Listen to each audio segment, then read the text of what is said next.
Kayangan ki paling ora sing sowan ki ya ratu. Apa pendeta kok cah edan-edan iki. Dong apa sowanan ning Kayangan? Lah menika lho, Dik. Ing atasipun namung drajating kawula cilik ning kok mboten kenging daya kekuatanipun ing atasipun para ratu kemawon menawi sowan wonten ing Kayangan menika kedang nglakoni poso. Samboten-botenipun resik lahir batosipun. Ajrih menawi kenging walat. Lah cobi sowan Sang Hyang Bathara Guru kok mboten ndodok, mboten laku napa-napa malah tingak-tinguk. Kaya wong gumun. Sing wantun ngitungi asta panjenengan. Menawi mboten Bagong ora mboten wonten to mangka ya mboten kuwalat kaliyan panjenengan. Gong, iki Kayangan le. Ha iya. Ora mlaku ndodok iki pukulan Sang Hyang Bathara Guru ki sembaning para titah. Weh, kuwi guru kan? Heeh. Kok muridé rong Bathara Guru. Bathara Guru. Heeh. Wah. Mencorong mutiara jamrut ergeni. Kowe netel mutiara siji kae iso tanggo urip 7 turunan. Tetelke terus. Aja. Ora wani kok tetelke. Malak ning. Lho kok malak piye? Tangane 4 ya. Hyang Ulun Bathara Guru tangane 4. Wah nek adoh suwe kuwi. Mergane keleke Lah tenan ora? Lah Petro, wonten dalu Bungkulun. Ah, kita sowan yo kena ning Suralaya ning mbok yo sesuk meniki. Ora kan dadak kejak Bagong. Wah lah. Para dewa dah ora kajen mungsuh Bagong nek carane kaya ngene iki. Ayo Hyang Ulun Bathara Guru kok dunekke keleke 4. Monggo ulun ki mangabat-abat rong tau wani karo Hyang Ulun maneh. Moyo lah kok iki bocah iki core kawani karo Sang Hyang Ulun maneh moyo ki. Teh popo wong e, Jero.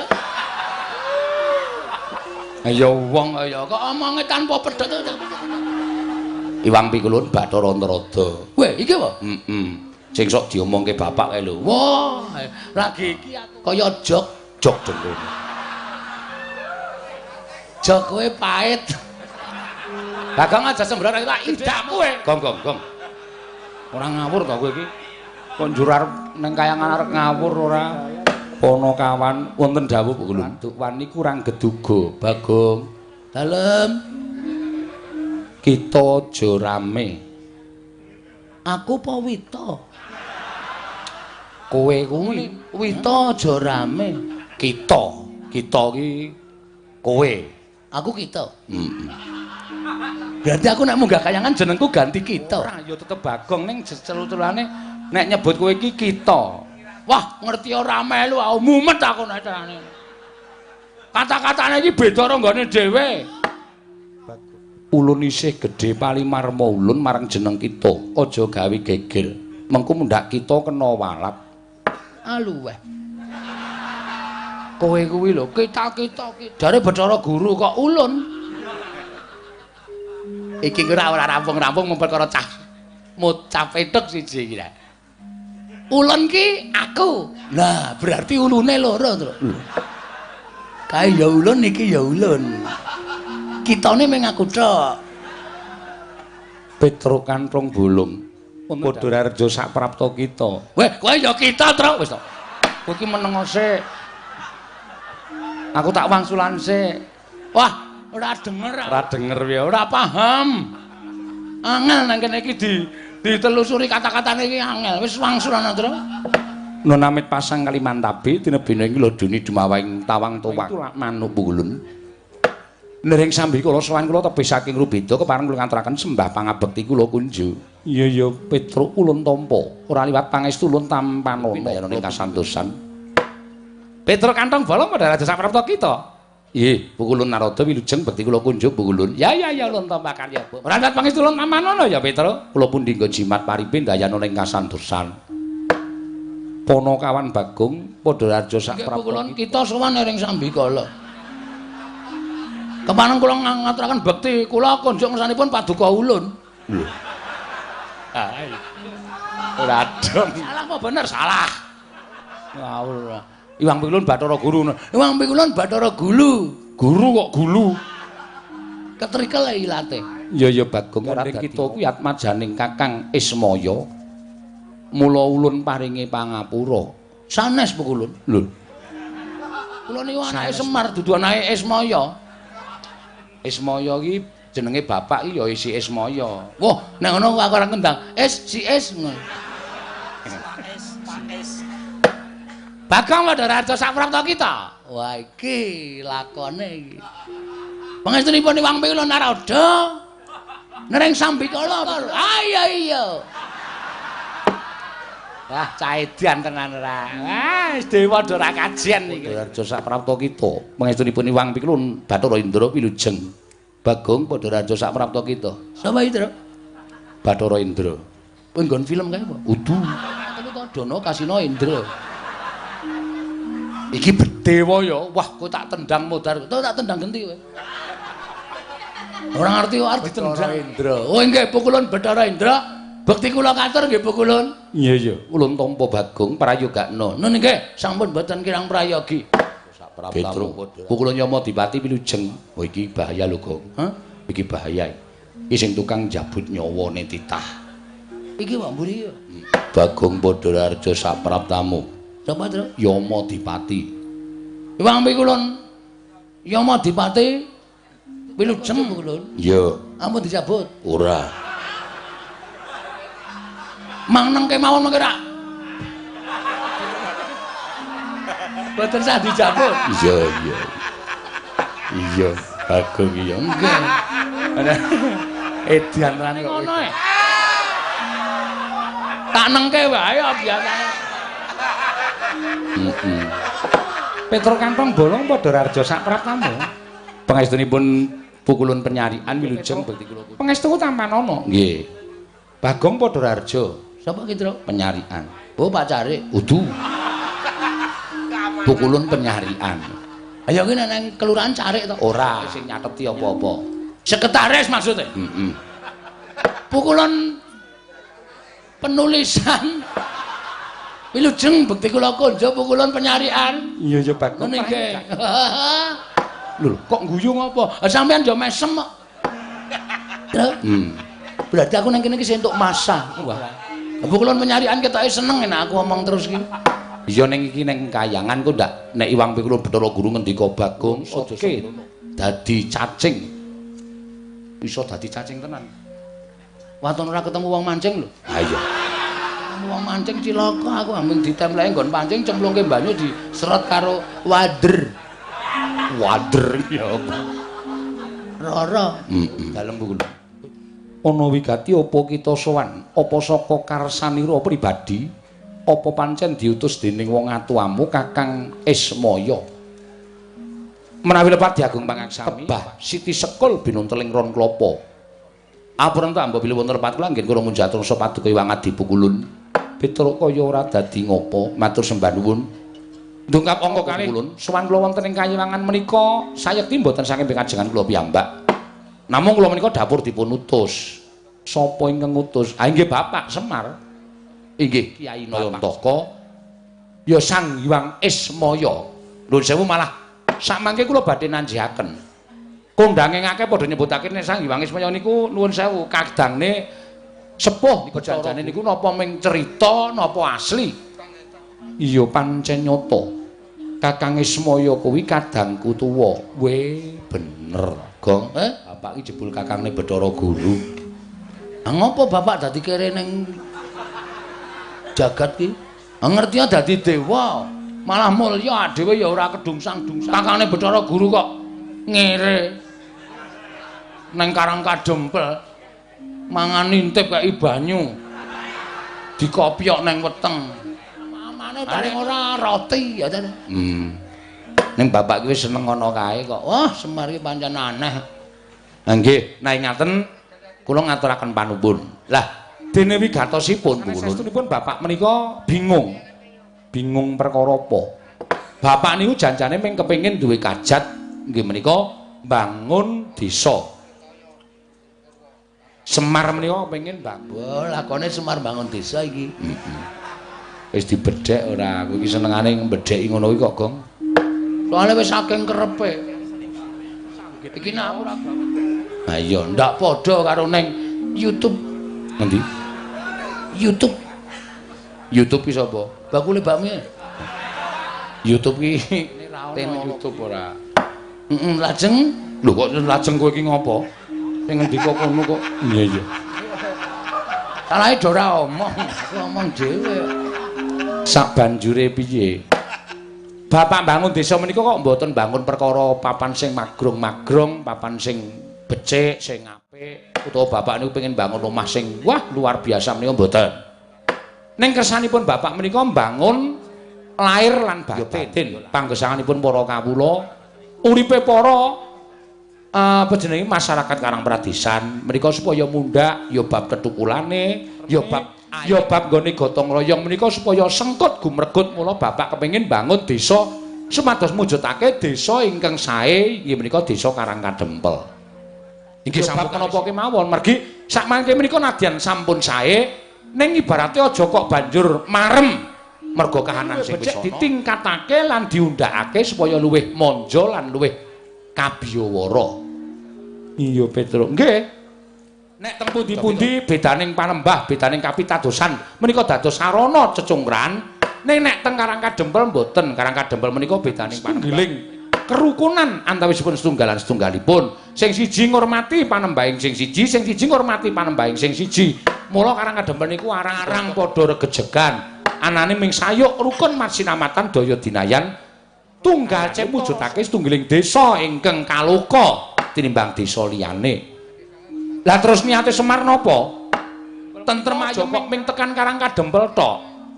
Sing jeneng napa-napa niku isone gedhe niku apike saka cilik. Niku terus jeblok. Ngoten. Iya Petruk. Nggih. Mula saka cilik sing jeneng arep tekan dhuwur niku ya enggak aja terus mencolot. Mengko nek kepleset ndak malah gegeblak, malah ora apik. Lah niki gandeng karo apik meneh supaya desa kiwa kineng tengening Karangkadempel niku padha kepengin tentrem kaya Karangkadempel terus tiru-tiru Karang Pradesan Karangkadempel menika padha kepengin tentreme kaya Karangkadempel terus melok-melok sing dikersake bapakne Semar. Nggih, ngono Petruk. Lah, ning bareng wonten niku kula sarujuk, kula mathuk, kula cocok. Ning kok terus Semar kendel mawon. Bapak niku meneng mawon. Jane apa Pak? Ana bab sing abot apa piye? Nek perkara Prabeya perkara Brana Picis dibutuhake mengko aku tak matur ndara-ndara Pandhawa mergo bapak iki dadi pengayomaning Pandhawa.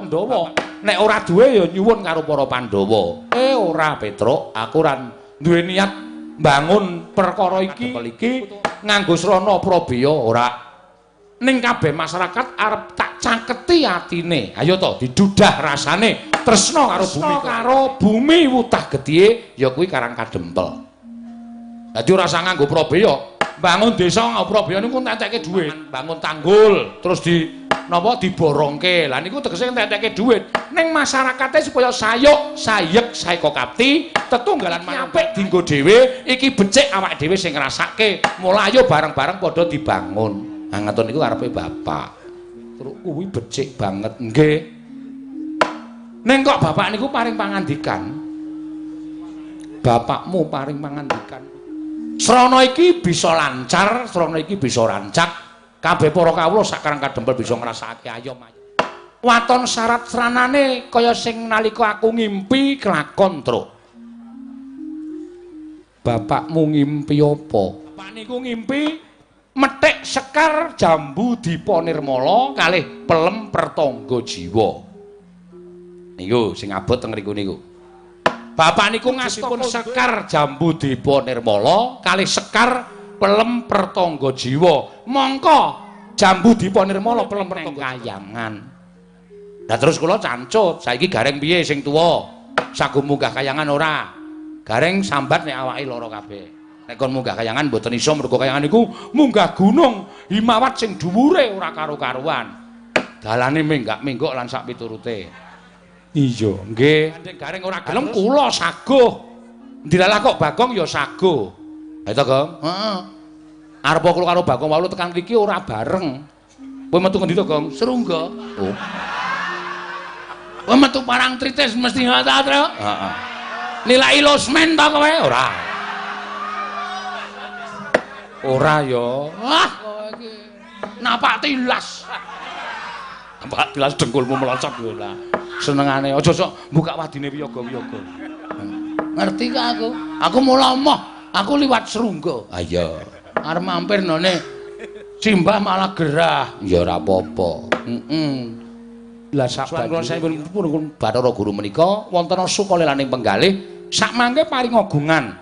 Keparenga sakmangke mandhapaken Sekar Pertangga Jiwa lan Sekar Jambu dipun nirmala menika kaparingna dhateng Petruk niku bapak sing nyuwun. Omongga Bathara Guru, aku wis ora mapan ning kayangan. Aku wis ikhlas dadi titah, aku wis ikhlas dadi menungsa lumrah. Nek nganti Bathara Guru kok ora menehke kembang pelem Pertangga Jiwa, aku sing arep munggah ning kayangan. Bathara Guru njaluk tak walik mripate. Ya, Gong. Ora aku ora krungu kok. Ajar lho kowe. Ora ana kata-kata ngono ki ora ana nambah-nambahi ya, Truk. Bapak ki wong sopan wadake ora ana kata-kata kaya ngono kok. Apa bapakmu ngendika? Jane mboten. Iki namung kula ki mawon supados suasanane rada tegang ngoten lho. Mboten. Nek diparingake dina niki ajeng kula boyong kalih Bagong, dene ora. Kula kaparingan Purbawasesa. Maju tak sebul bun-bunamu. Nek wis tak sebul bun-bunamu, kowe munggah ning kayangan. Nek guru ora menehke kembang pelem Pertangga Jiwa, kowe ngamuka ning kayangan. Ora ana sing iso menang karo kowe. Arep manik maya nggunakake cistri geni guntur angin, ora bakal iso ngobong awakmu, ora bakal bisa tumama ning awakmu. Nah, nuwun sewu mula bengi niki kula rada gleleng. Wis disebul mbun-mbunan kula. Kula mboten ajeng pripun-pripun. Upama panjenengan ndawake guntur geni guntur angin, nek kula ora apa-apa, ning mang dawake Bagong. Bagong bul mbun-mbunane. Wah, Semari banci ndhe banci ladan. Ha iki engko sing dadi korban aku ngono. Kowe wis disangoni daya aku blas e. Ha engko nek ditamani Cis Trisula sing modar kowe. Modar ning kene. Aja kuwatir Bagong, wong mati ning kayangan ki njujug swarga. Wis. Wis Truk kowe bali ya, Dik. Aku tak mati nang kene. Aku ngendikane Bathara Teka iki, hus. Anu Bathara Antarada iki nek mati nang kayangan ki bakal munggah swarga. Wis kowe nang neraka tak idiak sirahmu. Lamit ya, Tru. Sing ngomong sapa wong mati ya didelok ala becike, nek ala becik ya nyemplung swarga. Ora ana kok mati ning kayangan jujuk swarga iki dapusi Bathara Antarada. Wah, asem e. Ujug lho. Agenge pancen trembelane kok kowe iki. Iki Bathara Antarada iki kami tuaning kayangan kok dijagjok-jagjok. Ajok ora? Ayo ajok. Ajok ya wis. Ngono kok, Ge. Ngono, Petruk. Nggih, nyuwun pangapunten. Namung sedela kemawon. Mangke menawi sampun paripurna anggenipun damel srana syarat pambangunipun padukuhan Topa Desa Karangkadempel badhe kula konduraken upami dipun paringaken dhateng Bapak malah Bapak matur nuwun. Syukur kinarya pusaka wonten ing Karangkadempel. Jaja muntap lir kinetap duka yayasinipe. Netra kocak ngundarandir. Hidup nyomangolon saka wadanane rombaran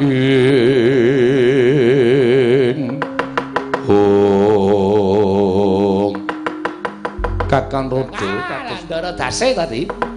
Napa sing kula aturaken sekawit kala wau jebul wonten nyatanipun.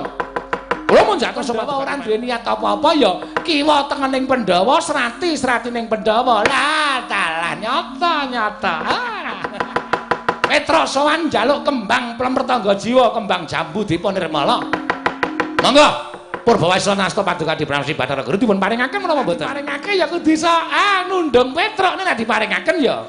Menika langkung sae jan nyatanipun ingkang mbetahaken menika Semar Badranaya, Kakang Semar Nayantaka meniki kadang paduka sepuh Kakang. Nanging menawi kula paringaken sakmangke menawi kawanguran dening para titah sanesipun tan wurunga kinten kula menika dhewe. Leripun sampun kathah ingkang badhe nyuwun Sekar pelem Pertangga Jiwa miwah Sekar Jambu dipun nirmala. Nanging sareng kula warga kula piyambak ingkang nyuwun tumunten kula paringaken menika mangke dados aloking para titah ing mapan wonten ing jana. Wis monggo. Ning kudu ngati-ati lho, Dik. Ngati-ati le atur wangsulan lan Petruk Kantong Bolong. Ning nganti panjenengan sisih lan Petruk Kantong Bolong, arep apa kan bocah niki bocah lantip. Batur niki batur sing pinter. Mengko ndak kriwikan dadi grejekan geguyon dadi tangisan dening para panakawan. Petruk dalem ulun bakal maringake wujuding sekar pelemper tangga jiwa lan sekar jambu dipunirmala. Estu Bu Ulun? Iya Petro. Luwih becik gandeng sekar mau kudu dipethik sarana ulun pribadi ingkang methik. Mula kula ngenten ana ing repat kepanasan. Oh nggih. Sawise kita mapan ing repat kepanasan, mengko ulun merpeki lawan jeneng kita. Kita bakal ulun paringi wujuding sekar pelemper tangga jiwa. Oh nggih, siap. Nek pancen kaya ngoten kula niku mboten badhe andhuwa keparang pekepan paduka Wang Kula Bathara Guru mboten. Wonten ing repat kepanasan sendika kula tak mundur saking Datulaya utawi Bali Martikunda maneh ngentosi sak bibare pepanggihanipun para Jawata kula ulun Bathara Guru. Iya, Panakawan Petro. Menawi ngaten nyuwun pamit Bu Ulun. Madal pasilan sing ati-ati aja kaya bocah. Ah, ya Petro sing ati-ati. Bu Ulun Bathara Indra kula nyuwun pamit. Ya Petro sing ati-ati. Bu Ulun Yama Dipati kula nyuwun pamit. Bu Ulun Menarian kula nyuwun pamit. Ya Panakawan sing ati-ati. Sampun Bu Ulun. Kula nyuwun pamit ngentosi wonten ing repat kepanasan. Iya. Aja kaya bocah cilik Panakawan Petro.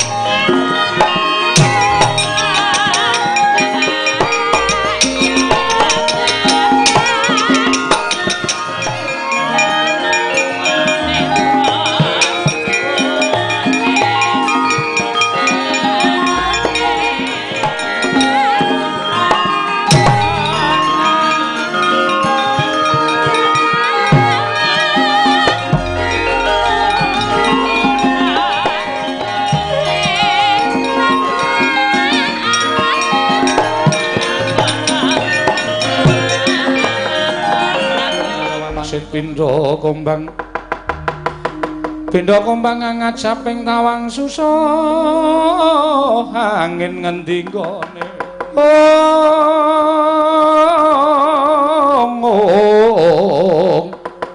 susah angin ngendi Kakang Trada punapi Petruk sampun lah menika kok kadangipun Petruk Bagong tasih mogok-mogok wonten ing mriki. Lah iki bocah iki arep ngapa ya? Bagong kita ki Petruk ki wis metu nang repat kemanasan kok kowe kita durung metu ki piye? Metu kok dipeksa. Kita ora gelem metu. Ra ati kula kok ora kepenak ya? Ora kepenak perkara apa Bagong? Nek Petruk mboten dikanipun Iwang Pikulun Trada, ning nek kula kok setiap omongane piyai niku tak petong, tak glejah. Goleki kata-katane iki nanti. Mengkono. Nggih. Lah terus panjenenganipun Iwang Adi Pukulun paring pangandikan. Niku kula bundheni kanten mawon. Luwih becik jujur mbangane sampeyan tumindak sing ora jujur, mengke gawe gelo ati gawe gelo ati kula. Mengke kayangan rusak merga saka pakartine Petruk awulung sampeyan jujur. Pangandikaku sing akeh wong sing kepengin njaluk kembang jambu diponirmala kembang pelemper tangga jiwa. Boya ulun paringake. Yen nganti ulun maringake kelawan Semar ateges padha ngarani yen diwenehi ngampil nek wong liya ora diwenehi ngampil mengko dikira mban cindhe mban siladan. Ayo, nggih mboten? Iya Bagong. Nah, dengan melihat kata-kata itu kaya iki piye ra? Kanthi niti priksa kalimat kaya ngoten niku kula nggadahi pemanggih lan kula saged menggaris barataya menggaris ngandhapi ki apa menggaris bawahi kalimat panjenengan ateges panjenengan boten ajeng maringake wujud pelemper tangga jiwa kalian kembang jambu diponirmala nggih napa mboten Kakang Trada kados pundi ala genjik siji iki wah dalah Petruk ora iso gagapi pengjane Adi Guru lah kok malah nyurasa pengjane Adi Pranikmaya dheweke ora trima lan ora gelem metu ning repat kepanasan. Ah, das pundi, Dik? Nggih kula piyambak bingung. Pun saniki ngaten kemawon. Dipun belakangan kalian Bagong. Ngoten Kakang. Nggih. Monggo kula aturi bloko. Kita napa ya jenenge? Pukulun kula aturi bloko kalian kita. Tetep kuat. Panjenenganipun pukulun kula aturi kita. Aduh. Kula aturi bloko kalian ulun. Bagong. Nun. Bloko suto blak kotang terus terang. Waduh. Kata-katane kok kaya kata-katane piye? Aku mau bloko suto blak kotang terus terang. Atene genteong. Kayangan ki ora kena saru. Sing saru ki sapa koteko? Wus. Lah ana wong saru kok. Omong ngiroke blak kotang terus terang kok. Saru ora. Sojo wae. Nggih. Yen to Semar bakal nyuwun pelem pertangga jiwa wujuding kembang lan kembang jambu dipun nirmala. Yekti Semar nerapan. Lho, sebab apa? Aduh. Sebabe Semar kuwi titah. Semar kuwi titah. Jare Kakang panjenengan, Kang Mas panjenengan, Sang Hyang sapa mau? Heeh, Ismaya. Iya. Lah padha karo Semar niki uripe ning donya, ning jane statuse dheke wong KTP-ne wae kula delok status dewa. Ngoten kok. Dewa. Niku ateges. Sampeyan aja terus beda-bedake Semar karo panjenengan. Dume panjenengan dadi dewa teng Kahyangan Suralaya. Dume panjenengan Semar uripe ning Ngadipada, terus sampe Semar karo sampean. Niku jenenge ora kabeh. Mongko sampean padha-padha putrane. Coba. Wah, ora denge kok dadak omongan ora. Ya anake sapa? Ayo anake bapakne. Bapakne sapa? Empuh. Bathara Tunggal. Nah, Sang Hyang Bathara Tunggal. Sing biyen jare lahir ceprot. Wujud ndok. Ngerti kayangane tak dadar. Modar kabeh sisa.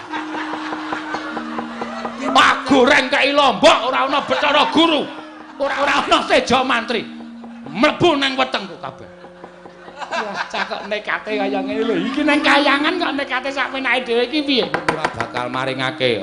Nek ora gelem maringake, Petra wis diparingi daya kekuatan karo Semar. Rawe rantas malang mesti dawuhe Bapak Bagong, kowe anakku sing tak tresnani. Petra tak wenehi kekuatan. Aku percaya karo omonganmu. Merga kowe iki tim sukses Semar Badranaya. Mula kowe kudu iso omong ning ngarepe Bathara Guru. Nek pancen Bathara Guru menehake sakaremu tawane Purbawasesa, aku kakangne Bathara Guru, kowe menang gawe geger nek.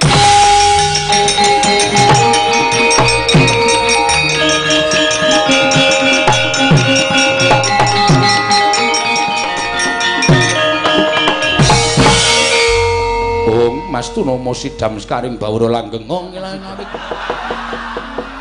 Mas tu Hyang Jagat karo Sinam Tandha kawisaning Bisna Panjang kunjung pasir wae jeneng ditingkeke. Iki malah janturan ki ngapa cah iki? Wah, wong ilahe iki sebutaning para dewa. Aku ya iso nang wong ilahe. Rawana langgeng. Sekar mayang.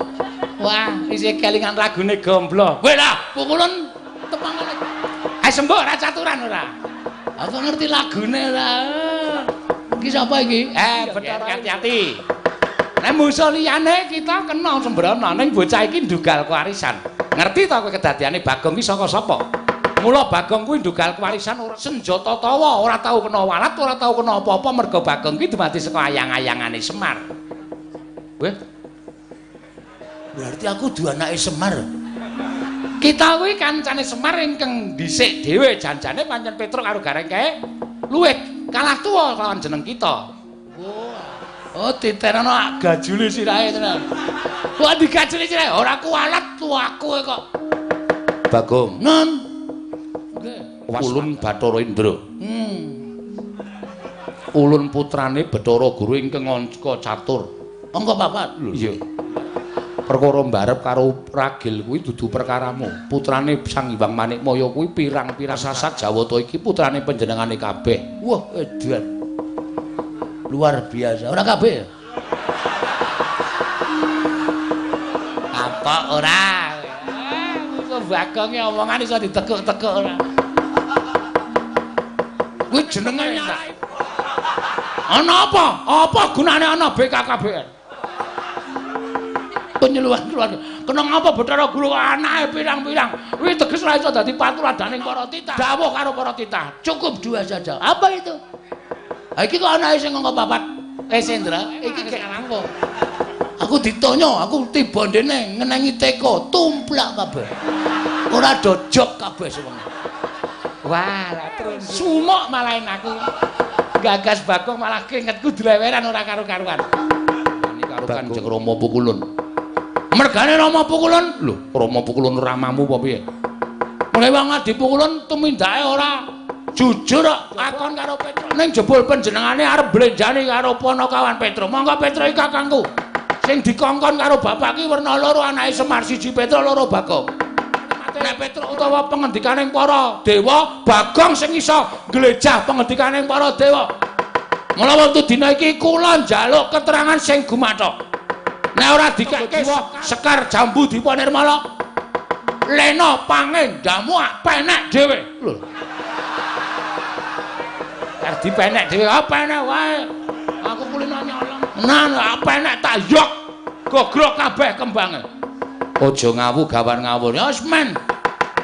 Yen kita wani kalian para dewa, tegese kita Bagong. Pancen kuwi sing tak gayo.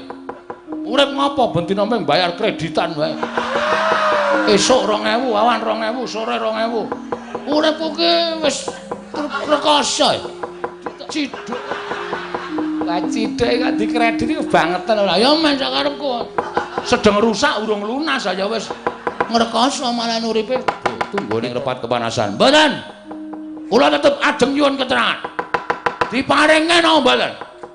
Yen diparingke tentrem. Tentrem. Yen ora diparingke dening Wang Pikulun Manikmaya, kerubutan para dewa. Parane ya sawinan. Ayo, sapa kene sing dadi senopati ning para Jawata? Yen perlu Yama dipati Bagong, urung jabut nyawa, teteki untune, jabuti untune. Sing kondange Wang Pikulun Bathara Brama, sing iso ngobong apa-apa, apa rumasamu aku ora gawe ember. Bathara Brama metu guyang legane ngati. Mlebes banyune. Ayo sapa meneh sing arep ngrubut karo Bagong? Nek ora dewa Jawa adil. Bangane Semar munggah ning kayangan wong tuwek ketayalan luwung Bagong sing ora truma ning kayangan. Metu njaba ora metu ulun bopong ning njaba. Ayo kowe bopong aku piye kowe Bathara?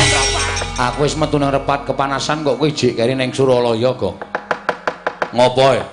Tak gawe rame sisan. Lho. Digawe rame sisan piye? Sinuwun jagat Giri Pratingkah kowe ra nek nganti kembang Pelem Pertangga Jiwa karo kembang Jambu Dipanirmala kuwi diwenehke karo Petro, mengko dianggep Pukulun Hyang Jagat Giri dewa sing ora adil. Kanthi aku menggaris ngandhapi kata-kata Pukulun Bathara Guru kuwi, aku curiga. Apa? Curiga. Curiga ya apa? Kuwi lho, ora percaya. Nah, aku cubriya. Hyang Pikulun Jatimurti, Hyang Pikulun Bathara Guru mesti ora arep menehke kembang sing tok jaluk. Kepanasane mesti mung arep diapusi arep diwenehi keterangan sing janjane Sekar utawa Sekar Pelem Pertangga Jiwa, Sekar ora bakal didonke ning Karang Kadempel. Aku metu nganti digotong karo Yama Dipati ya, Tru. Oh, mosok? Iya. Wela wedi kabeh aku ngamuk ning kayangan. Bathara Guru lak unek-unekke. Lho. Kowe ora disotke. Wes ora mandi. Aku kok disot. Sing jeneng nggo nangker tak uyuhe demite mlayu kok. Apa meneh mung disotke dewa. Ha terus iki titenono mesti dewa-dewa do tekan kene. Tekan kene kowe ngati-ati lho, Tru. Nek kowe kon bali aja gelem, bali kena ning bareng karo Sekar Pertangga Jiwa, Sekar Dipanirmala. Ya, manut karo kowe le.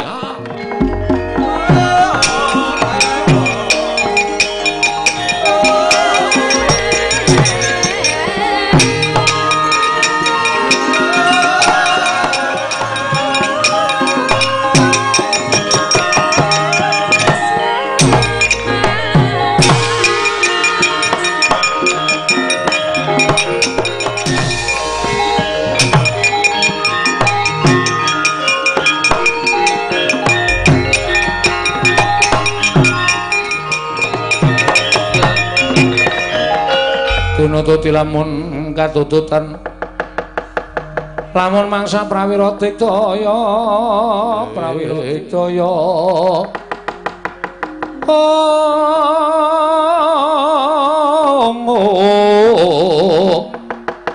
Ronanggono magawe kelarilang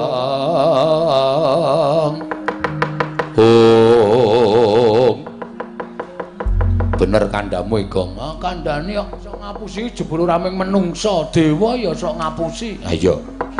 Ngati-ati lho, Tru. Rasa kuwatir, Go. Aku wis disebul bun-bunanku ping 3 karo bapak aku digdaya. Tak jajali nek mungsuh dewa iki menang apa kalah. Ngati-ati. Heeh. Malah kowe wae sing ndelik. Ngapa? Kowe disebul. Nadyan ora disebul dening bapak, tak cobane aku nek mungsuh dewa, Tru. Menang apa kalah kira-kira apa? Aku ora disebul kok. Ora masalah. Men kalah ya men. Ya wis diantepi ya Le, diantepi. Bekti kula kunjuk pukulun Sang Hyang Bathara Indra. Ya pitul tak tampa pangestuku Tampanana. Nggih, sangat anggen kawula dadosaken jimat. Pulundra Brama bekti kula kunjuk ya pitul tak tampa. Kula pundi? Sing mburi sapa, Tru? Bathara Brama. Wah, iki sing seneng sok ning radio. Lho. Sapa? Brahma Kumbara? Udu. Wis kuno banget Eko aja ditokke to. Wis do lali kuwi iki wis. Kuwi jaman cilik-cilikanku Brahma Kumbara kuwi ora. Heeh ya. Heeh. Pukulan Bathara Indra bekti kula kaca. Kowe mau tak gendong kok merucut. Sampeyan ning gendong meng angas-angas kok.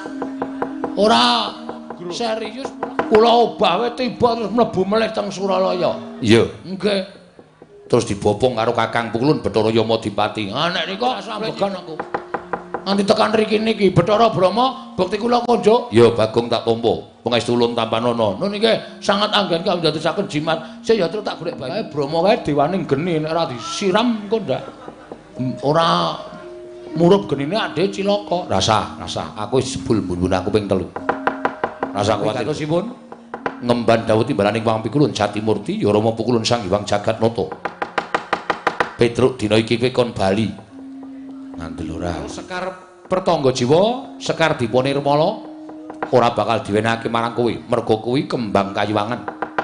Ora sadengah titah iso mapan ning kayuwangan. Mangriyen to, bapak niku ya dewa. Ya wong bapak niku wujude titah. Ngoten. Dadi nek bapak nyuwun sekar Pulau Pertangga jiwa wis sak trepe wong bapak niku ya panjalmaning Jawata. Ngoten. Kok ora dikeparengake? Kok Iwang Pikulun Bathara Guru ngendika nek ora iso mboyong sekar Dipanirmala lan Pelem Pertangga jiwa. Niku ateges Iwang Pikulun Bathara Guru wis nyebratke bapak minangka dadi ganeping Jawata. Monggo nika titih sing Sang Hyang Bathara Ismaya. Riwun kula nyuwun keterangan. Nek kula entuk keterangan sing gumathok ora apa-apa kula bali, kula tak matur kersane bapak. Ning nek mengke bapak nesu, dadi manik maya wis ora nganggep aku kakangne. Petruk, aku tak munggah ning kayangan. Sapa sing wani karo bapak? Ayo. wangsulan, Ndra. Apa sing domongke Petruk iki betul? Iki mumpung aku karo Petruk isih gedhe palimarmane. Ora ngamuk ning kayangan. Ning nganti upama aku kalah, aku medhun ning omah. Ning Karang Kadempel, Pak, aku diajar karo Bathara Indra, karo Bathara Brama. Nek bapak nesu piye? Blogegku geku kesadulita, lit. Mel.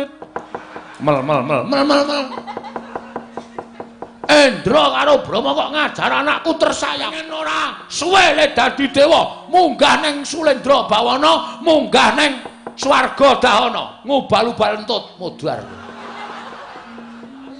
Ngontute. Aku wingi dintuti 4 sasi opname. Ya, Tru? Ayo sembrono ora. Wose gelem bali apa ora awamu? Yen mboten purun wangsul, mapano tak cemplungke kawah condro di muka. Waduh. Gong, cemplungke kawah condro di muka. Ora apa-apa ndung adus kok awake dhewe. Apa? Kolam to. Wus. Kawah condro di muka kuwi geni utawa neraka sing nggo ngukum wong sing tumindak angkara. Isine geni tok, kuwi nggo nyiksa wong. Aduh, lah ya mulih. Lho kok jare mulih pita? Wis wajib tak paneni kok mulih. Rasa wedi, Tru. Kawah Candra di muka dicemplungi wong ora salah karo awak kaya awake dhewe iki genine adem. Sing kandha sapa? Aku ngono. Lah nyata apa ora? Lah mbak aku meng ngarang kok iki. Kowe kula mboten purun wangsul. Yen ngono kowe wani karo Bathara Indra. Estunipun kula mboten wantun. Ning gandeng panjenengan Petruk. Isih gedhe Palimur mulun kelawan jeneng kita. Ayo bali. Bali apa ora? Wangsul kula nek nganti didukani bapak, kula isin. Kula wirang. Mula nyuwun sewu kula mboten ajeng sewani karo para Jawata. Nyuwun sewu mboten ajeng wantun. Kula mengke pengen boyong Sekar Pertangga Jiwa, Sekar Jambu Diponirmala. Niku tok nggo saat bapak li ajeng bangun karang kadempel kok pukulun.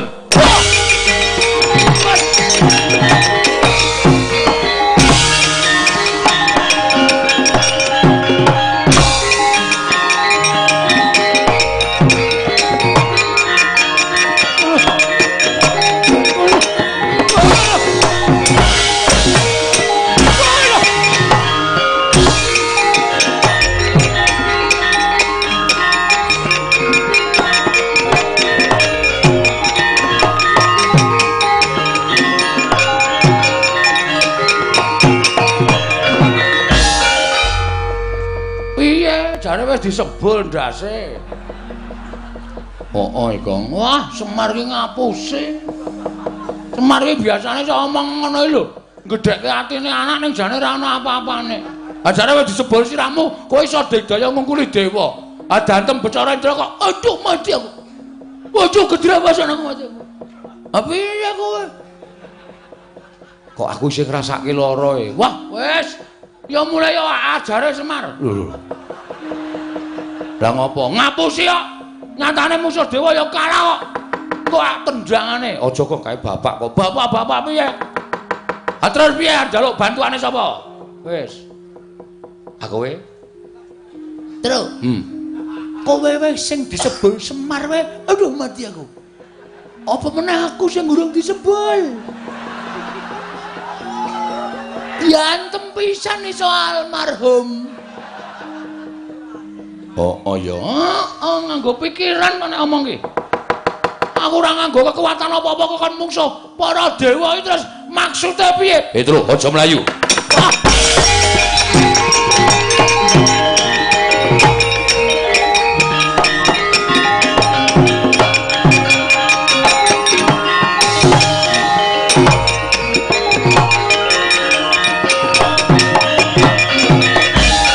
Adine arep melu-melu.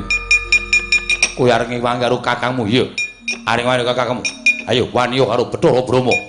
Aku nyipta geni kobong sawakmu mati nang kene kowe. Ayo. Sing apa meneng wae. Trawat tratapan aku wae. Ayo wani apa piye? Yen pancen wani karo Bathara Brahma, yen perlu krubutan wong loro ora bakal tak tinggal loncat. Lah kok ya kaningaya temen lho ya uripku. Mati nang kene kok. Mburi kae jurang jero banget. Arep mlayu karo aku nanti. Kowe ngapain nangis iki? Kowe mati karo aku tenan le. Ketemu Bathara Brahma kuwi nek nganti nyipta geni kowe karo aku kobong. Melayu matamu Mburi iki lho jurang iki lho. Repat kepanasan ki dhuwur gunung, dhuwur banget iki jurang arep mlayu nang ndi?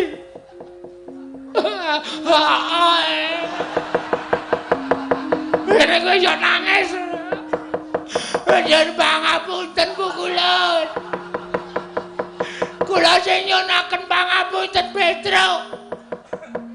Bali ora? Bali pripun? Mboten wonten dalane. Bali liwat papan utawa dalan sing bener. Kandha karo bapakmu. Siwa Semar, aja ngarepake Sekar Jambu Diponirmala lan Pertangga Jiwa. Walah. Iki dhewe tekan omah isih diunek-unekke bapak lho. Ya nek mung diunek-unekke. Nek diunek-unekke nganti kaya ngono kae monggo bapak ki nek ngunek-unekke santen-santen. Bagong Petruk anak kongkon ra ngrampungi. Wis tak kandhani to nek aku ki kakangne Bathara Guru, kowe rono ki kowe sowan Pak Lek. Pak Lek Bathara Guru njaluk ya sing apik-apik. Bali tekan omah ora entuk gawe. Gabrak apa anak kaya ngono. Cemarak cangkeme ngono kuwi ya. Mesti kelara-lara aku. Piye iki nggih pun Mbah. Mbangane kula wangsul tekan omah ming diunekke bapak. Wis gong modar nang kene ra apa-apa le. Mati cah loro diwujudi ya le. Ora apa-apa wis. Anakku cilik-cilik terus. Ora apa-apa, kowe ninggal anak wis gedhe-gedhe gek bojomu lempoh. Bojoku ayu wis. Ditinggal ya mane-mane man. Mane degomu mlocot ora. Kuwi senengane kowe mati penak das utangmu akeh. Oh, ayo ngamati aja-aja. Lah witekno wis ora ana dalan. Wis kowe karo aku manut wae kok. Dikapak-kapake manut waton pasrah wae. Kene marganing pati. Yen manjenis manut perkara engko bapakmu ora trima perkarane karo Kanjeng Rama Pukulun Jatimurti sing wigati anak-anake. Wis wani gawe geger Suralaya. Peluputane titah sing wani gawe geger Suralaya mung wajib dihukum cemplungke kawah Candra Dimuka. Ing kene marganing patimu kowe Panakawan Petruk.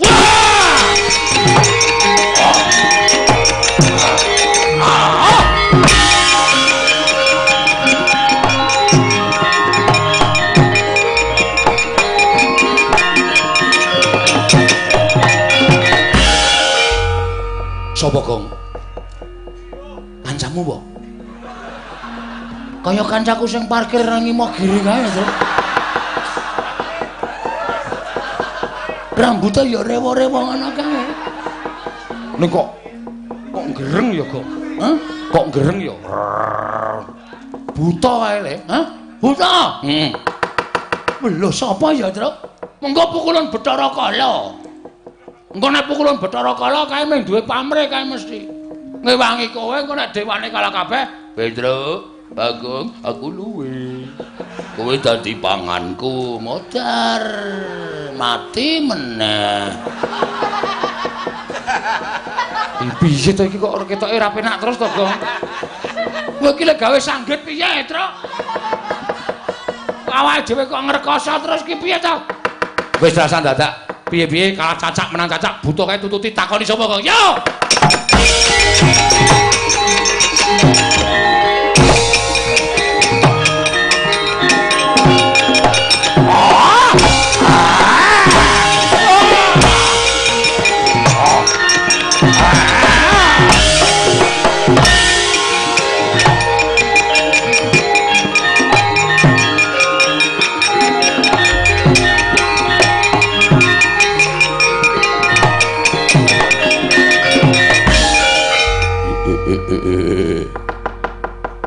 Petruk. Kancamu, Tru. Getarane. Engko iki kenal karo kowe. Petruk. Sapa, Tru? Kowe kok ndek kanca gleleng ngene? Mbuh aku ora ngerti. Aku iki ora ngerti. Ha kok ana tepung ora ngapusi tenan. Sapa? Nuwun sewu, kula niku bingung panjenengan kok nyebut kula Petruk ngoten niku. Panjenengan kenal kali kula lho. Oh, ladal. Ora kenal sebab piye kowe tau urip bareng karo aku. Engko gek kowe iki ya buta terus. Ngaku wae, mulane wingi pitik kuthuk kuda modar iki tok cokoti ya ora.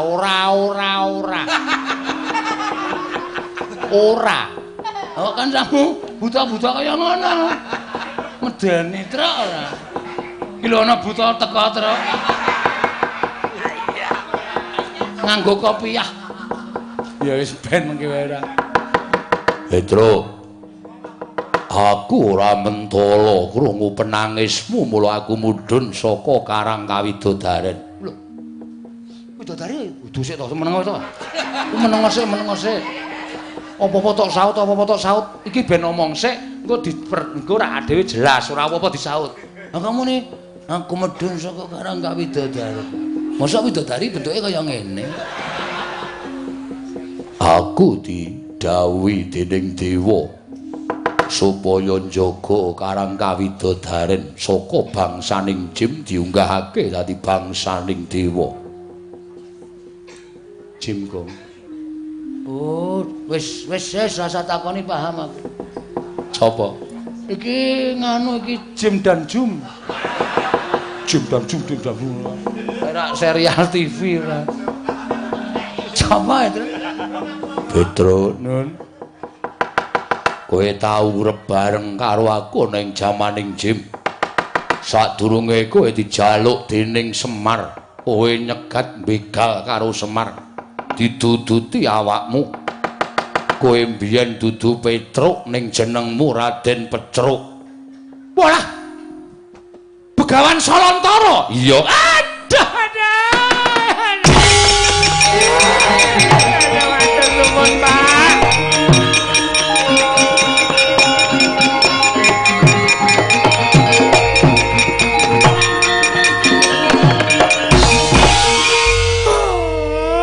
Bapak.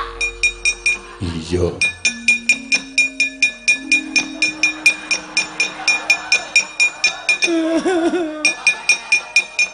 Ceruk. Ngopo? Jare jenengmu dudu Petruk. Sapa? Raden Pecruk. Kok iso dadi Petruk e? Oh, dibenerke karo Bapak Semar. Lah terus kuwi sapa ya, Truk? Kowe tak critani ya gong aja lara ati. Heeh. Aku iki jane dudu bapak anake Semar, aku anak bapake Bapak Sambungan. Wo, mula pedote kok endi?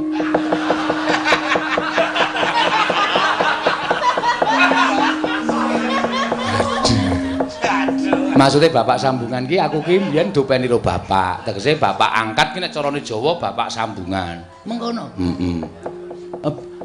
Iki bapakku asli. mosok. Heeh. Bapakku asli mbiyen bangsaning Jim saiki dadi dewa. Wah, bajigur iki. Anak dewa e. Heeh. Ya nyun ngapura, Gong. Lah terus aku? Kowe iki mung saka ayang-ayangane Semar.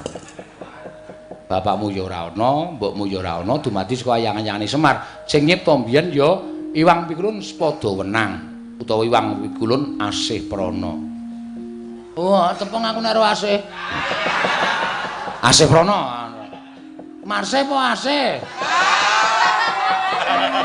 Nek Marse tepung aku klawer to. Udu.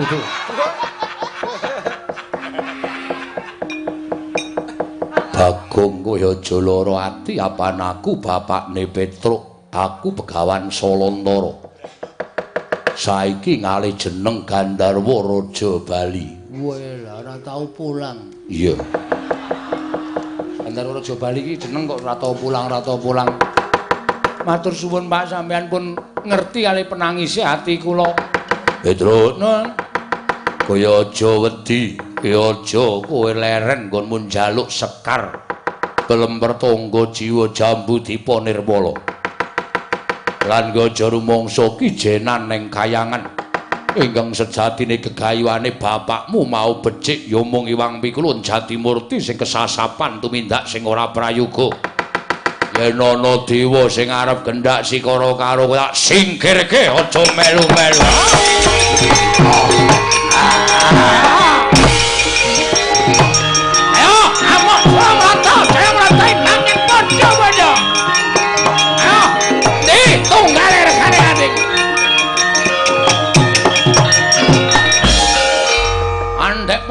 Sia-sia arep Petruk. Ayo kene ayo. Ayo 3.000 entuk anduk. Rumangsane nyepelek karo Panakawan Petruk. Gleleng. Temu bapakne. Ya. Wah, dewa iki aja tak sumbari. Dewane pirang-pirang, bapakmu lagi ngladeni dewa siji, ya mula dipati nganglang jagat.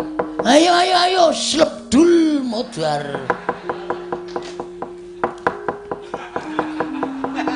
Nek ra prayitna, Bagong iki nek ngomong sok nyemelangi ora. Aku ki mek ngomongi kok ora. Ora medeni ya ora, mek ngomongi. Heeh. Mek ngomongi. Wong urip nang donya iki dibajeke omong kosong. Omong kosong ora. Ayo ndelok bapakmu le gret kae tru. Ya, wah, ayo kaya ngono kok. Ah, dewa bubar mawut ra karo-karoan galuh. Wah, seneng. Ayo, ayo.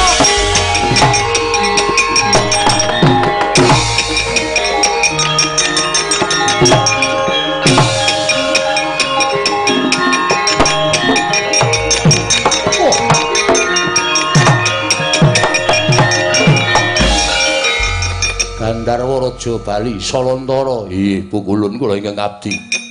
Ngamuk punggung Suratantaha Nirbaya Nirwikara. Sinten tiyangipun nggih mboten ngertos bilih Petruk inggih Petruk menika anak kula. Namung dipun mong dening Semar Badranaya. Sinten ingkang badhe kendhak sikala dhateng anak kula. Kula mboten mentala nyumurupi penangisipun anak kula. Kita ngewangi atmaja, kita bakal gedhe walate sarta kita bakal ulun katutake dosane. Nyuwun pangapunten menawi kula wantun kalian panjenengan.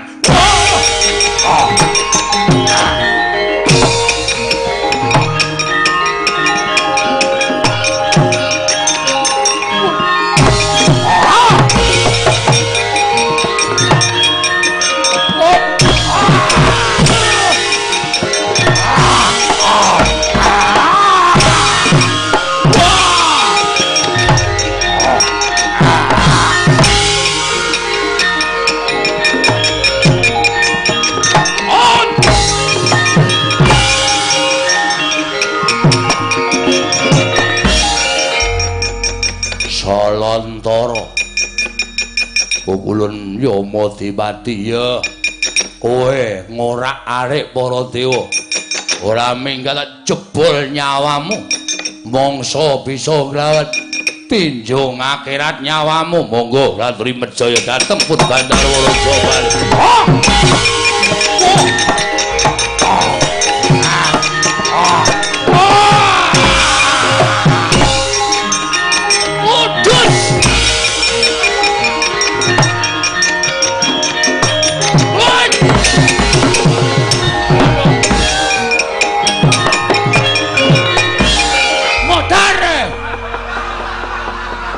Gong, kowe iki piye to?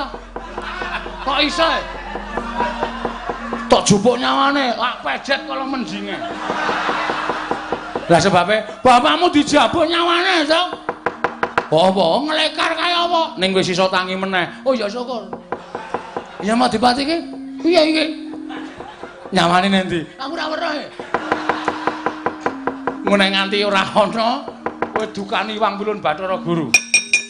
Mati tenan mengecak-ecak iki. Aku ya ora iso njabut nyawa kok gek mengecak-ecak. Ayo wong tak jambak tak pejet kala menjinge kan. Enggak kemudar. Ayo lah. Urip kok. Anget tak, Truk?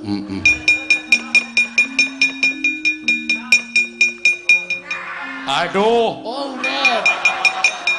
Bagong ngetan. Tangan-tangan-ke. Yakin. Aja kadi plintir. Ku iki kena sithik wae wetenge larane ra jamak-jamak. Wah, lancar. Waduh. Bagong wong edan. Wah, lancar. Kena setute larane ra plintir. Padake gawe ntrontro. Woi, adalah wakayanganmu Rahmat.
Buta Pandhawa tata gati Wisraya Indriyaksasara Maruta Pawana Pana Margana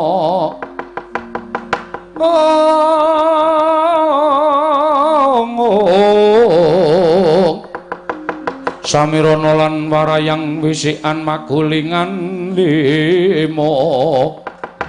Oh, kencang warudayang pak pong bu bolong kali cedhe sapa sing gawe Gandara Raja Bali wonten dawuh Pukulun. Lah kok dadi kowe mbelani karo Petruk? Akeh sangganing para Jawata Widodara Widodari padha nungsang kuyang numbuk bentus. Padha golek papan pendelikan awit wedi kelawan pengamu ing Salantara. Iya. Manah kula namung boten mentala kula mireng dhateng penangisipun anak kula pun Petruk. Anggenipun dipun sikara dening para dewa wekasan kula kedah mandhap lan belani dhateng anak kula. Ya, bener. Sing jeneng arep netangi kamurkaning wong lanang kuwi siji rusuh ana bandane, angka loro rusuh ana bojone, angka telu rusuh ana anake. Mesti bakal muntap. Inggih. Mula ra jeneng mokal. Petruk ki atmaja kita. Petruk ki anak kita. Inggih. Petruk kuwi anakmu, mula ora jeneng mokal yen to kita mbailani karo Petruk Kantha Bolong. Ya mong ngene ya. Gandharwa Raja Bali aja nganti kawanguran Iwang Jatimurti. Sabab yen to nganti kawanguran Iwang Jatimurti, kita mengko bakal nampa pidana saka Iwang Jagadgiri Pratingkah. Inggih, Ulun. Sartane Petruk Kantha Bolong apa dene Bagong? Kita baliya marang Madyapada, ulun jarwani jati ning lelakon. Penemune Iwang Pikulun Jagadgiri Nata, wong atuwa kita bakal ngembari marang panguwasaning para dewa. Kuwi mau wis tak klerokke nanging ora diagem apa kang dadi atur ulun. Lah iki saya ngombro-ombro pakartine Iwang Jatimurti bakal mudhun ana ing jagat. Bakal sak pejagong lawan bapakmu. Mula mongko perkara ala becik bener luput men ditanggung karo bapakmu. Perkara iki men dilakoni dening Iwang Pikulun Jatimurti apa dening bapakmu Semar? Oh, ngaten Bu Kulun. Ya. Wis ngono wae ya. Salantara kita bali marang kewajiban kita. Petruk ben bali marang Marcapada, bali marang Karangkadempel. Oh iya, ngestakaken jauh. Ya mongko tak kandhani ya Petruk supaya bapakmu kinen prayitna ngati-ati malang tingkah lakuning kadange dhewe ya kuwi Iwang Jagadgiri Nata. Nggih, ngestakaken dawuh Bu Kulun. Wis ngono wae. Ulan kondur makayangan. Sembah kula ingkang ndherekaken Jengkar Paduka. Sembah kula ingkang ndherekaken Jengkar Paduka Pulun. Ya, ya wis karya slamet ya Petruk. Bali nang Macapada. Nggih, ngestakaken dawuh.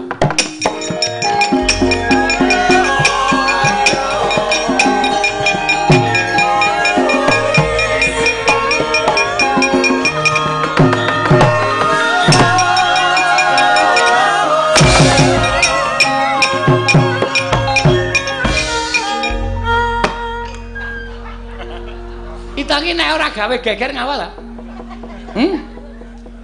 Ngapa e, Gong? Jarike tak tarani Rafia e. Mula mabur tiba neh. Wah, lah trondolo tenan kok. Dewa kok digawe wirang. Ulun ki pujaganing dewa lho, kok setute ditaleni Rafia. Mula mabur kok bali medhun meneh. Oh, upama udu jeneng kita. Dadi apa kita? Dadi wong. Ha, kurang ajar ta iki. Gong wis Gong. Mengko gara-gara meneh. Kowe pedhot dalan ki terus angel le ngangkat truk. Ayo pokoke wis iki. Wis ngono wae, gur talene ajar kowe. Ngono ya, njaluk ngapura iki mergo pakat. Ayo tangane arep ngapa kowe. Wis to Gondara rampung-rampung. Wis ngene ora madhep rene ora rampung-rampung perkara.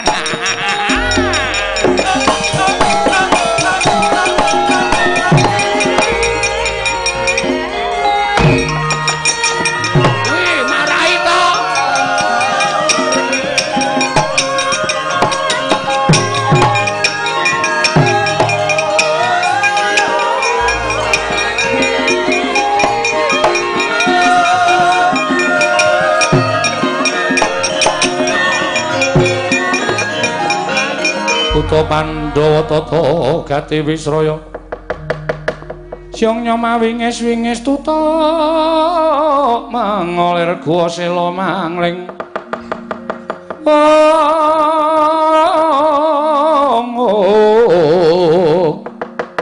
tutu mengolir gua sela mangling Petruk dalem Pak Bagong dalem Pak wis bapakku malah ngaku kok. Ya ora apa-apa, Petruk. Wis, kowe Baliya kandha karo Semar. Apa sing dingendikake dening Wang Pikul Narada? Aku tak bali marang kewajibanku mundak didukani Wang Pikul Jatimurti.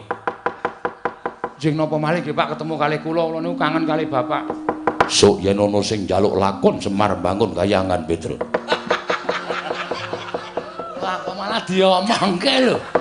Liya dina mesti ketemu mbuh pirang abad, pirang atus taun meneh mengko aku iso ketemu karo kowe Petro.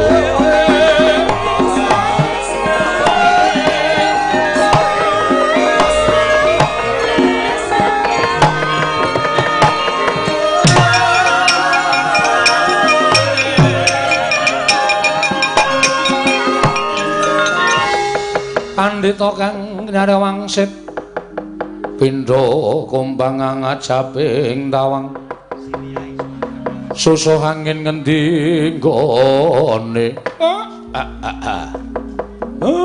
Manik Maya iki inggih Kakang Ismaya kula ingkang sowan lah kok bener ature Petruk durung rampung Petruk nggone matur kelawan aku yen to Iwang Pikulun Bathara Guru ya isi Manik Maya bakale rawuh neng Karang Kadempel. Padha slamet Manik Maya. Pinayunganing kawidadan sowan kula Kakang Ismaya. Kula ngaturaken sembah kula kunjuk. Iya tak tampa, tak tampa. Eneng apa, ha? Apa kowe nglarapake penjaluke kakangmu? Apa kowe ngaturake apa sing wis ndak aturake lumantar Petruk kantong bolong? Kakang Ismaya sowan kula wonten ing Karang Kadempel sayekti namung badhe nanting dhateng penggalih ndika Kakang. Nanting bab apa? Menawi Kakang semunipun boten trimah kula menika dados nalindraning para Jawata. Tuwin Kakang Ismaya badhe kepengin lenggah dampar wonten ing Sela Kandawaru Binangun. Kula aturi prasaja kemawon boten kanthi sarana kados mekaten. Kayiwangan dipun orak-arik dening Petruk menapa dene Bagong. Ing atasipun namung jalma wantah tur dasaripun derajatipun namung kawula teka wantun nyamah dhateng asmaning kadewatan langkung-langkung Kakang Ismaya menika prisa bilih Sekar Plempertangga Jiwalan Sekar Jambu Dipa Nirmala menika upamiya dawah sakmangke boten dawah wonten ing Madyapada krana menika kewajibanipun para Jawata teka Kakang Ismaya anggenipun sampun alampah dados titah sewantah badhe nyuwun Sekar Pertangga Jiwalan Dipa Nirmala menika mengku suraos kados pundi sami kemawon Kakang Ismaya menika ngasuraken drajating kadewatan sami kemawon Kakang Ismaya menika badhe ngasuraken dhateng Manik Maya kanthi cara mekaten kula mboten narimakaken ing atasipun namung badhe mangun desa kemawon teka kanthi syarat srana ingkang asalipun saking sagedipun tampi kanthi nalar kamanungsan ingkang ganep Kakang Ismaya.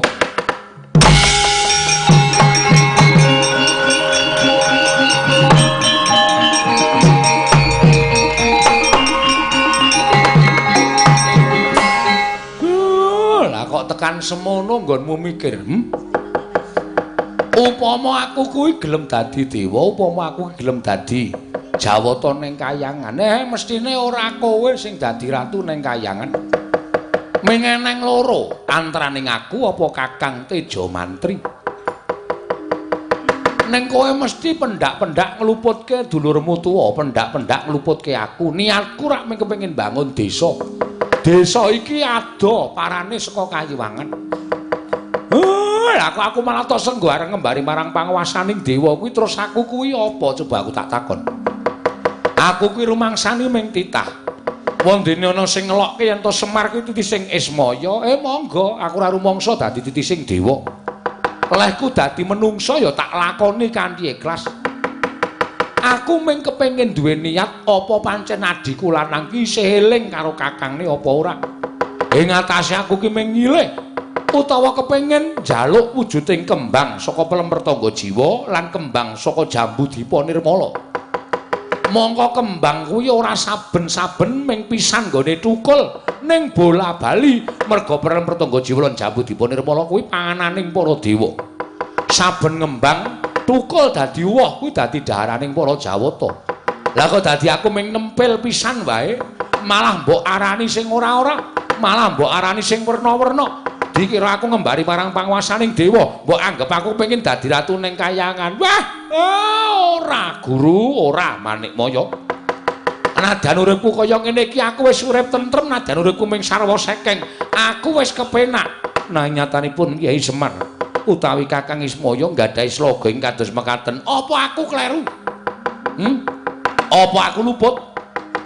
Yen aku kuwi tilas dewa kepengin iso ngrasake kanikmataning kadewatan, srana aku njaluk Sekar Pelempertangga Jiwa lan Sekar Jambu Dipanirmala. Apa aku kleru? Apa kuwi ngurangi kayamu? Apa kuwi ngurangi derajatmu? Apa kuwi ngurangi wibawamu ana ing Kayiwangan?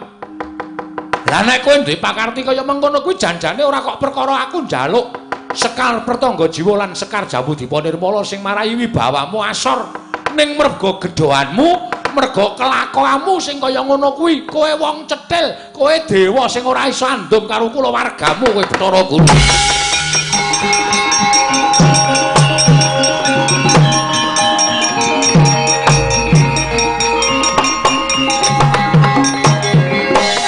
Ora sandadak kokian gunem tanpa guna. Niatmu piye? Kakang Ismaya aku mung kari manut. Apa pancen kudu taker marus mulang tatu? Wah. Lah kok kaya ngono ucapmu. Kowe karo aku ki sedulur lho. Kowe ki adhiku. Ya nadan derajate beda. Apa ora saru dinu ning atase ming perkara kaya ngono? Lah kok dadi kowe saiki sugal ucapmu ora nganggo tata krama? Ora peduli.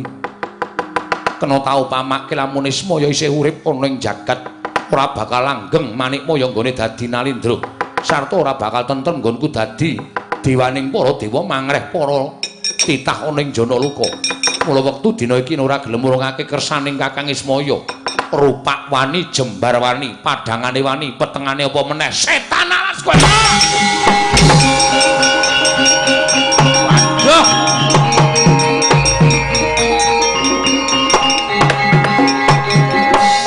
Bapak iki biasane sabar kaya dadi kaya ngono ya, Tru. Wah, lah kok Bathara Guru kok diuncali sikil untung iso endo. Sandale nang ndasku kowe. Sandale sapa? Sandale bapak penyakit tenan kok. Mongko tekleke. Wah, lah kowe. Kiye apike to lagi kiye. Antil sisan kowe. Wis ngancing iki. Wis piye kae? Wis men, nek cara aku nengke wae wis ben. Wis engko menang sapa? Didelok sisan, Tru. Bathara Guru karo Semar ki digdaya sapa? Nek digdaya Semar, kowe karo aku gleleng, Tru. Ha wis karepmu, Gong. Ayo.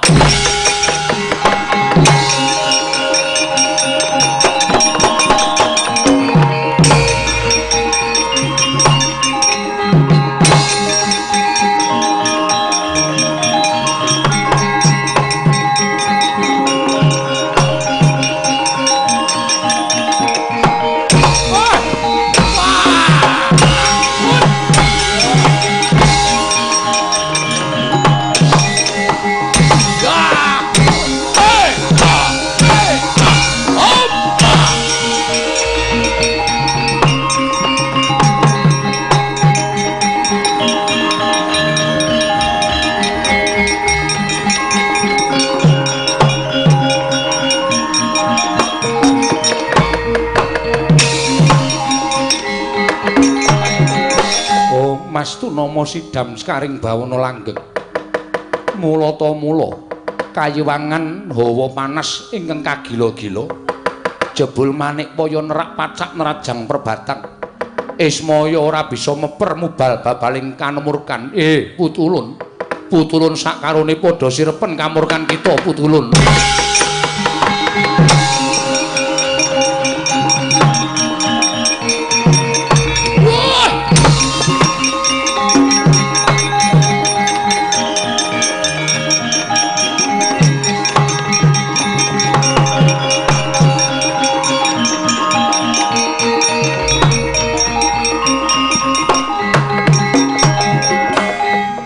Manikmaya, wonten dawuh Pukulun.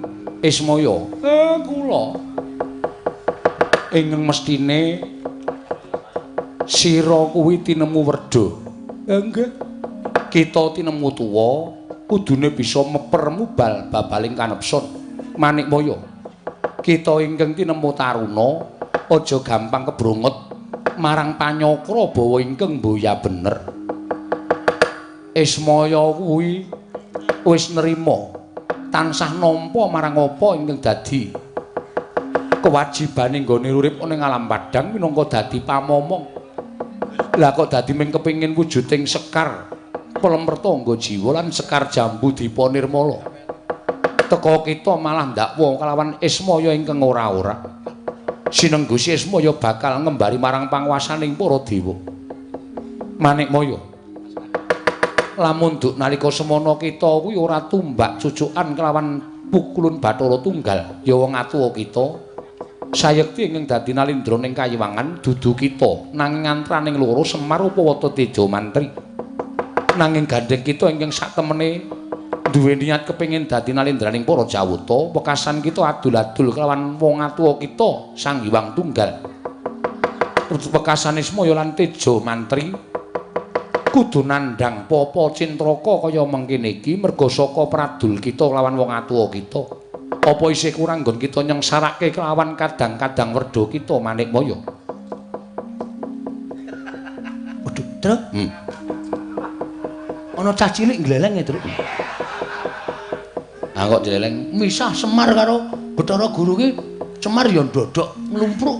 Bathara Guru ya sedheku. Sapa to? Wah, Bagong ki ngawur ora. Sapa ya? Sang Hyang Wenang. Kelas pira? Kelas pira jenggolmu kuwi? Kayak dewa. Masa? Kayak ki dewa. Ah kayak ki. Oh iki wis ngono. Kok ngono iki dewa? Waduh ayo. Randana nek kae nyemelangi tenan, Gong. Awan ndodok nang kene kok. Oh iya. Rasah nyuwara. Ora. Wah nyuwara titenono kowe mah disotke.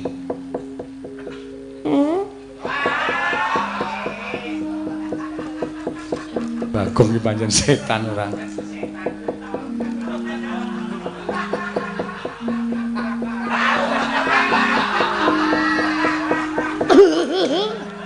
Cengkulmu kowe ora. Nggih pukulun sedaya kalepatan kula Diagung Pangaksami. Paringna Sekar Pelempertangga Jiwa lan Sekar Jambu Dipa Nirmala. Aturna marang kadang kita Ismaya. Inggih pukulun. Kita bali marang Kayiwangan. Lamun kita ngiri godha karepaning Semar, aja takon dosa ulun ingkang bakal paring pidana kelawan jeneng kita. Inggih pukulun istakaken dawuh. Kakang Ismaya monggo klaturi nampi Sekar menika. Guru aku njaluk ngapura. Nek ana luputku ya Guru kula ingkang nyuwun pangapunten. Sasampunipun kula ngaturaken Sekar kula nyuwun pamit. Sing ati-ati, sing ati-ati Manikmaya.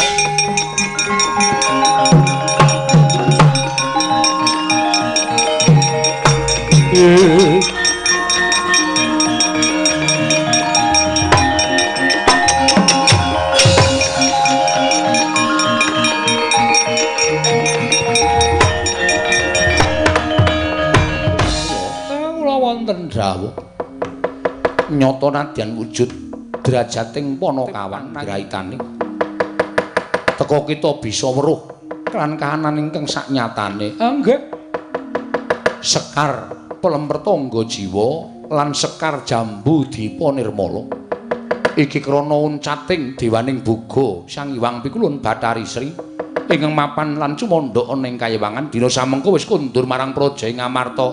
Mugi-mugi sageta mandi ngendikanipun Hyang Ibu kula asih prana.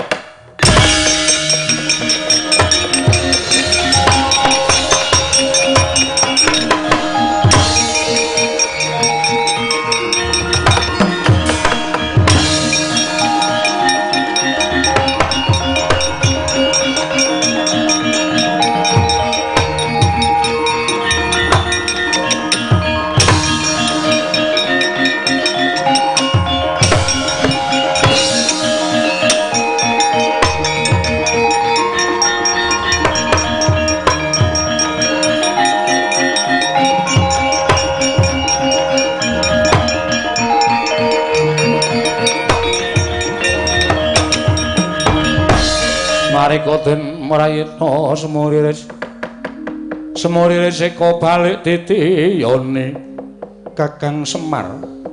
Aku ingkang sowan. Matur nuwun, Den. Ndara Punta, Ndara Werkudara. Ya Semar. Iya Kakang Semar. Enten apa? Kabar sing tak tampa Kakang Semar bakal mbangun desa. Nggih. Apa pancen bener mengkono? Nggih, leres. Malah niki pun kula wiwiti srana kula wis entuk syarat srana. Syarat sranane apa Kyai Semar? Wujudipun Sekar Pertangga Jiwa lan Sekar Dipanirmala. Kuwi apa Kyai Semar? Niku sesingidanipun Iwang Pikulun Bathari Sri Dewaning Boga sing sawetawis ninggal Praja Ngamarta ning para Pandhawa mboten sami tanggap. Namung sak mangke sampun kondur wonten negari Ngamarta. Mengkono Kyai Semar. Nggih. Yen to pancen mengkono aku ngaturake panuwuning tanpa pepindhan Kyai Semar. Biak.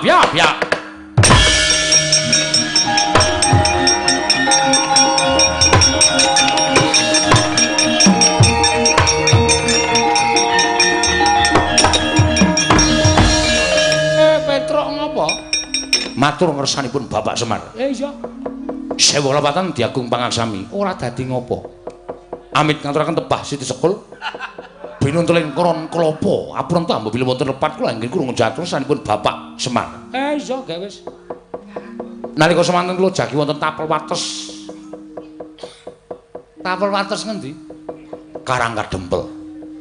Dumadakan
mboten kanthi kanyono-nyono, Mbak.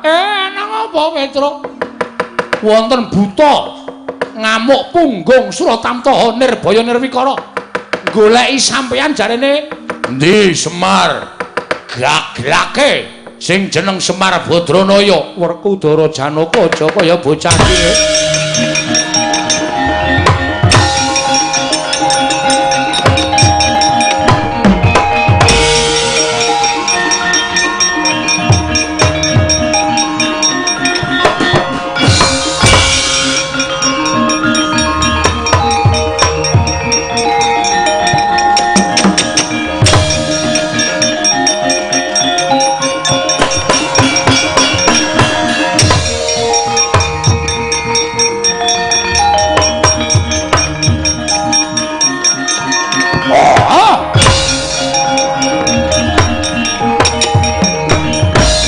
Kunjang kancing langit kelap-lapaton lirikin sanging risang mawe gandrung ladala sapa Raden Janaka piranganing Pandhawa kowe sapa Degya kala jajal werka ya ana wigati apa dawing dewa kudu mangan daginge Semar pecah siramu.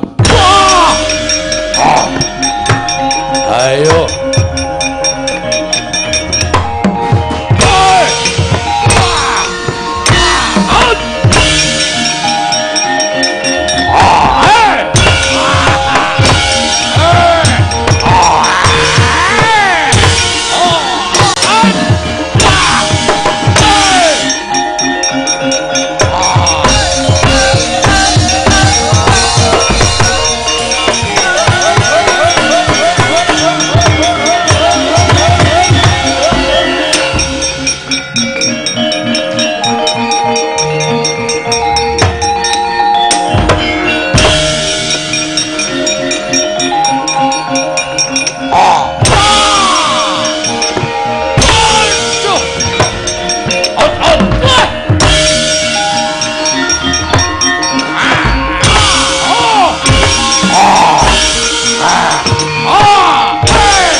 kok asline kaya udu buta to kan.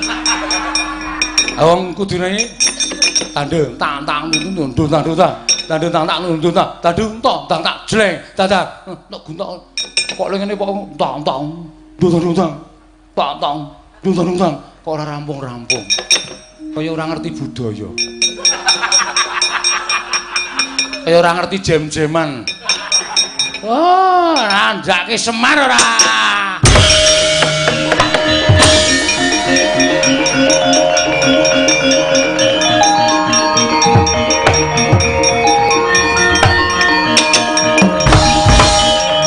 Geger, Pak. Oh, piye? Ndara Werkudara Janaka kalah. Ayo. Pak. Oh, piye? Ndara Janaka karo Ndara Werkudara kalah. Terus iki mungsuhe sapa? Butane gedhe banget. Ngamuk, gulung-gulung kaya ngono ae sawah tegar rusak kabeh. Wah! Ham.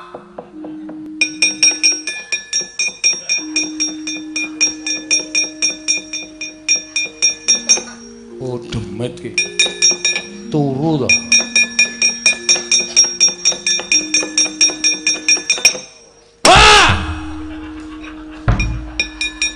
Bagong gugah bapakne digetak ben mangkel aku wis kaya ngene kok malah turu Petruk butane ndi kae lho tak deloke Semarika ten prayitna semuriris seka balik titiyani gandayani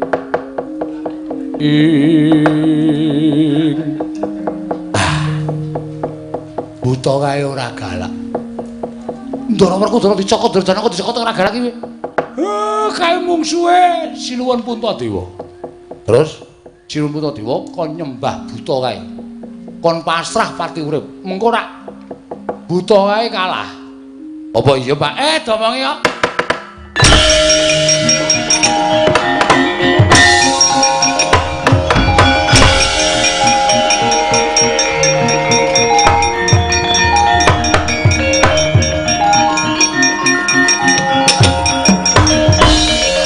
Dawi bapak, iya Petruk piye? Ken perang. Sopo sampean? Aku ora iso perang Petruk. Sampean mboten perang ming cukup lenggah terus buta nika ngamuk disembah. Aku nggih, pun gawe selak adem banget iki. Angine mak bus wonten wateng balung mak cekot-cekot-cekot. Bisa kacakan temen gawe wis. Ayo ndak selak jenenge adem. Wong edan ora tak maju. Nggih.